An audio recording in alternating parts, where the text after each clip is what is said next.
بسم اللہ الرحمن الرحیم۔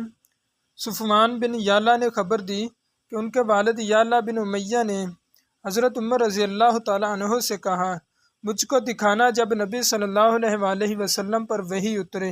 تو ایسا ہوا، ایک بار آپ صلی اللہ علیہ وآلہ وسلم جارانہ میں تھے۔ آپ صلی اللہ علیہ وآلہ وسلم کے ساتھ کئی اصحاب بھی تھے۔ اتنے میں ایک شخص آیا اور کہنے لگا، یا رسول اللہ صلی اللہ علیہ وآلہ وسلم، آپ کا کیا خیال ہے کہ ایک شخص نے عمرے کا احرام باندھا ہے اور اس کے کپڑے میں خوشبو لتڑی ہے؟ یہ سن کر آپ صلی اللہ علیہ وآلہ وسلم لمحہ بر خاموش رہے۔ آپ صلی اللہ علیہ وآلہ وسلم پر وحی آنے لگی۔ حضرت عمر رضی اللہ تعالیٰ عنہ نے یعلا کو اشارہ کیا کہ وہ آئے۔ دیکھا تو رسول اللہ صلی اللہ علیہ وآلہ وسلم پر ایک کپڑا سب طرف سے گھیر دیا گیا ہے۔ یعلا نے اپنا سر اس کے اندر ڈالا۔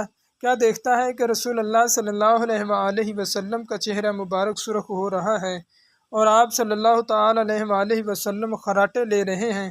پھر یہ حالت جاتی رہی تو آپ صلی اللہ علیہ وآلہ وسلم نے فرمایا، وہ شخص کہاں گیا جو عمرے کا مسئلہ پوچھتا تھا؟ لوگ اس کو بلا کے لائے۔ حضرت آپ صلی اللہ علیہ وآلہ وسلم نے فرمایا، جو خوشبو لگی ہو اس کو 3 بار دھو لو اور اپنا جبہ اتار دے، اور عمرہ میں بھی اسی طرح کرو جس طرح حج میں کرتے ہو۔ ابن جریج نے کہا، میں نے عطا سے پوچھا، آپ صلی اللہ تعالی علیہ وآلہ وسلم نے جو اس کو 3 بار دھونے کا حکم دیا ہے اس سے یہ غرض ہے کہ خوب صفائی ہو جائے؟